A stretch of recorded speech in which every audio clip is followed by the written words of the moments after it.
All right, good morning. What you all see or should have on your desk is a piece of paper with a front and a back. And that piece of paper has got the labs that you are supposed to do for chapters 2 and 3.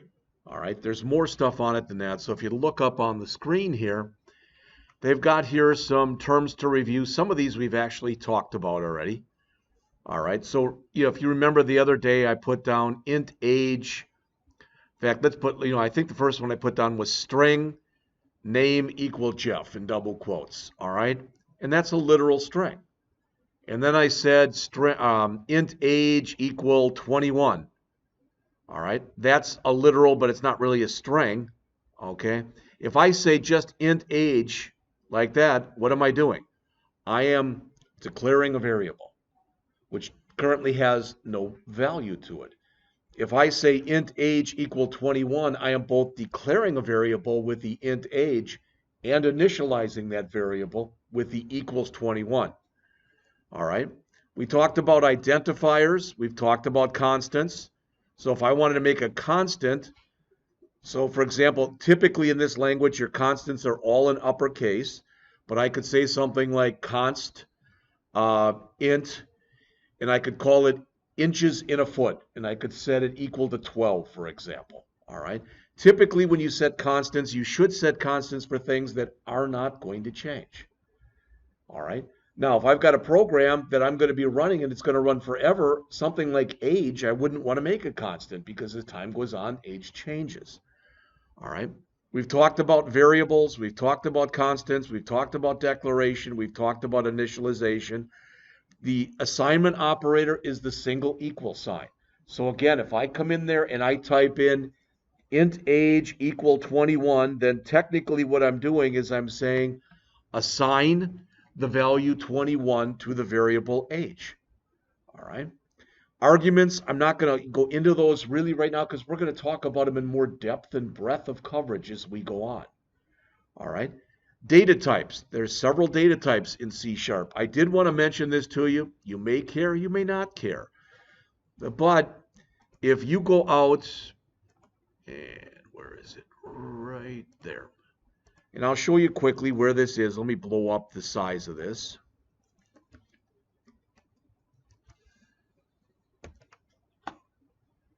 And again, you don't have to do this. But if you do, go out here to right there. You don't need the http://. But if you go out to w3schools.com/cs, you're going to find this. W3 Schools is, W3 is the World Wide Web Consortium. All right.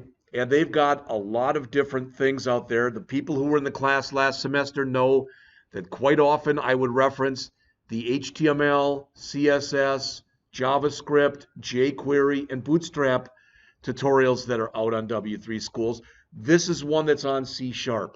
What's nice about this is every time they go over something, all right, they immediately have a try it yourself like you see. Well, you don't see it here because I didn't plug it in yet.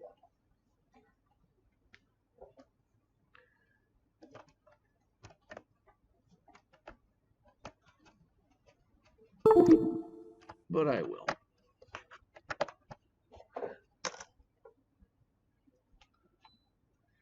So again, if you do go out to w3schools.com, that's a W, the number 3, schools.com/cs, you will come to the W3 Schools C# tutorial. All right, hopefully that'll come up on the screen momentarily.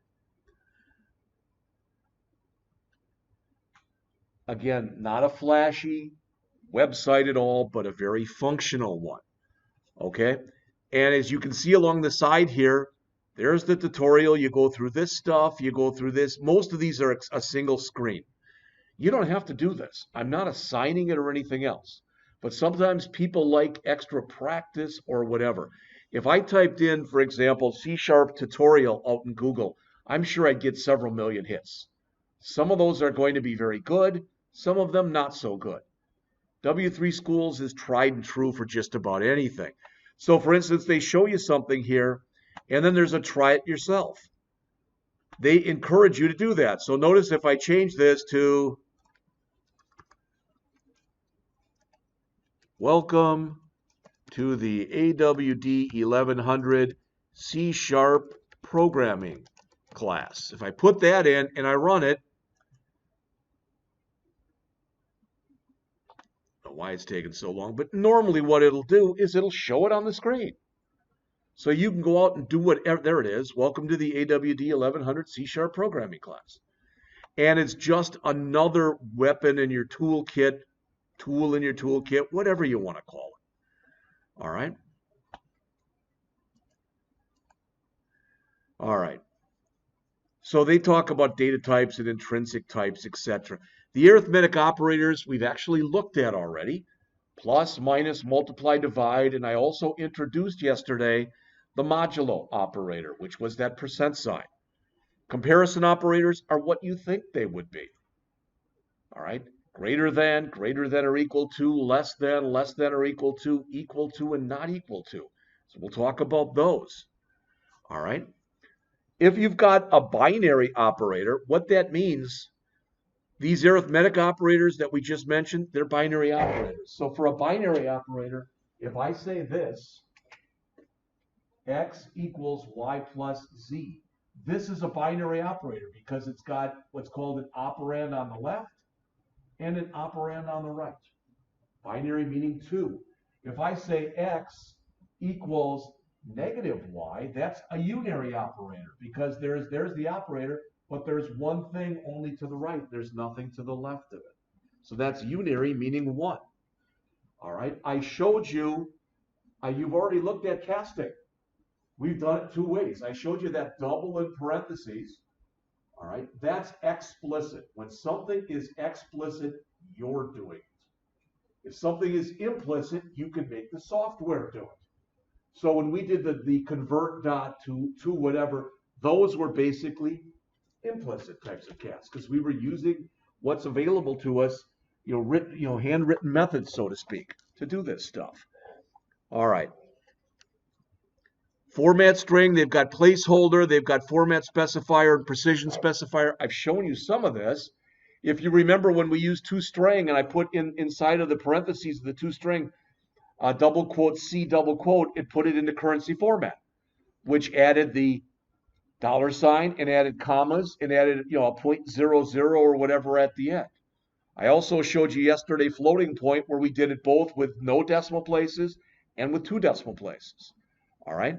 Now, in the handout that I gave you, or not, I'm sorry, what I had you copy out yesterday, there's a thing that says handouts. I'm not going to go over any of these. These are ones that Mr. Smith created. Feel free to do those. I think you got enough homework already. So I'm not going to give you those. All right. But there's some good stuff that's in here. All right. Let's see. So for the homework and labs, this is what I'd like you to work on. And again, I'm going to give you a little less time today because, and let me explain why. All right. I'm going to give you, we'll be done in 5 minutes here. So I'm going to give you 8:20 till about 9:40. So an hour and a half to do as much of these as you can. Then I've got them done already, and I'm going to show you what I did. I'm not going to go and do them from scratch. I'm going to show you the finished product for each one of these. All right. Then what I'm going to do, hopefully we get done with that no later than 11. Because then what I want to do is I want to say, okay, now put away everything. Don't just watch. In other words, don't try to keep up with me because I want to show you some stuff that we're going to be getting to in future chapters.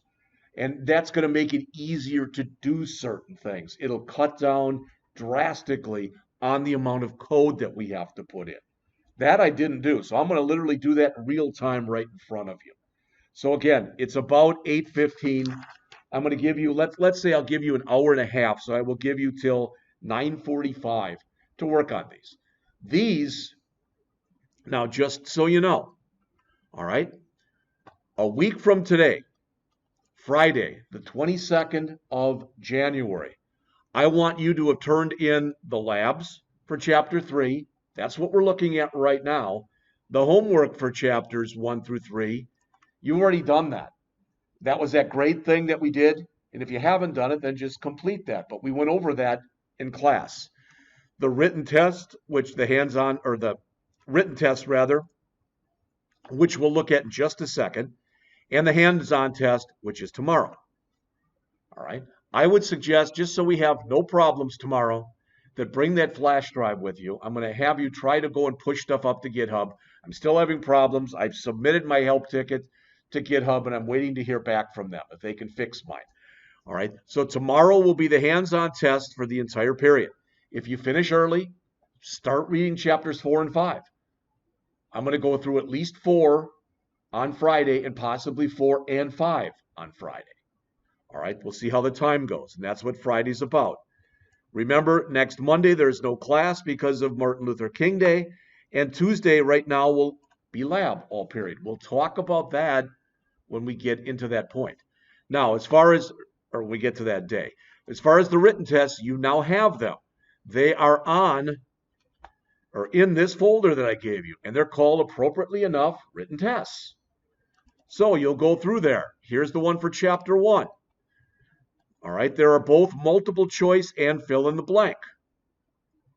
All right, number 2 here, IDE stands for, you may or may not remember this, it's Integrated Development Environment. So I will expect you to type that in there. Does that make sense to everyone? Now, a Windows Form Applications runs, all right, and it says a form, let's say here, I don't know, we even know which one this is, but we'll say in a web browser. Let's say that's the one. If you want, you can just do this. Highlight this and bold it. All right, if you don't want to bold it, make it a different color. Make it red. Do something so that it stands out so I know which one you chose.